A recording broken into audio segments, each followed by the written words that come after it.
So I spent some time testing a bunch of 3D printers in 2026, and I'll be honest, things have changed a lot. These aren't the slow, frustrating machines people used to complain about. Most of these are faster, smarter, and way easier to use than before. But here's the thing, not every printer is made for the same person. So instead of just listing specs, I'm going to tell you what it actually feels like using these printers. Setup, print quality, speed, and overall experience. Because at the end of the day, the best 3D printer is the one that fits how you actually use it.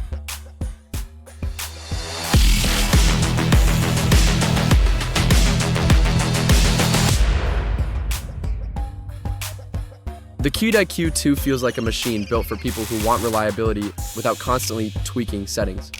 When I first set it up, I noticed how solid the build is. It doesn't feel flimsy or experimental. It's more of a set it up and start printing kind of experience. The enclosed design also helps a lot, especially if you're printing materials that need stable temperatures. Print quality is consistent, and I didn't have to deal with too many failed prints, which is always a good sign. It's not the fastest printer out there, but it makes up for that with stability. The interface is straightforward and everything feels well thought out. This is the kind of printer you'd use if you want something dependable that just works without constant adjustments. If you're tired of troubleshooting and just want to focus on printing, this one feels very practical. The Neptune 4 Plus is all about speed and size. The first thing I noticed is how fast it prints compared to older machines. You can actually see the difference when working on larger projects. It saves a lot of time. The build volume is also bigger, which means you're not constantly splitting models into smaller parts. That alone makes it really useful for bigger prints. It does require a bit more setup compared to beginner-friendly machines, but once you dial it in, it performs really well.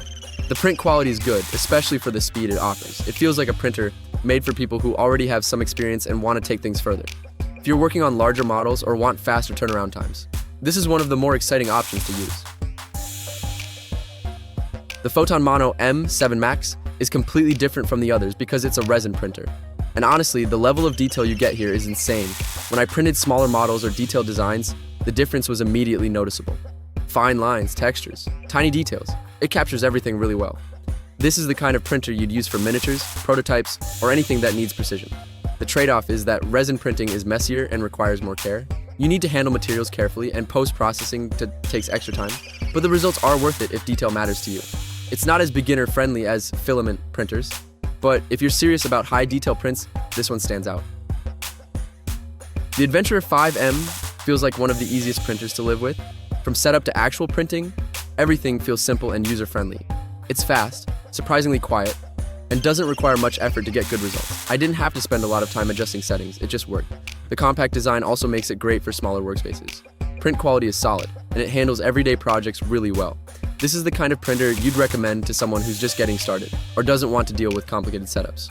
It's reliable, easy to use, and doesn't feel overwhelming. If you want something beginner-friendly that still performs well, this is a great option. The Bambu Lab A1 Mini is probably the most fun printer I used. Everything about it feels modern and smooth, the setup is quick, the interface is clean, and the printing process feels almost effortless. What stood out to me is how fast and consistent it is. You start a print, and it just works. No constant checking or adjustments. It also supports multicolor printing, which adds a whole new level of creativity. The size is smaller compared to others, but that's part of its appeal. It fits easily into any setup. This is the kind of printer you use when you want something simple, fast, and enjoyable. It's perfect for beginners, but even experienced users will appreciate how easy it is to work with. So after using all of these, it really depends on what you're looking for. If you want reliability, QIDI is a solid choice. If you want speed and larger prints, ELEGOO stands out. For high detail work, ANYCUBIC is hard to beat. If you want something simple and beginner-friendly, FLASHFORGE is a great pick. And if you want a modern, hassle-free experience, Bambu Lab is easily one of the best.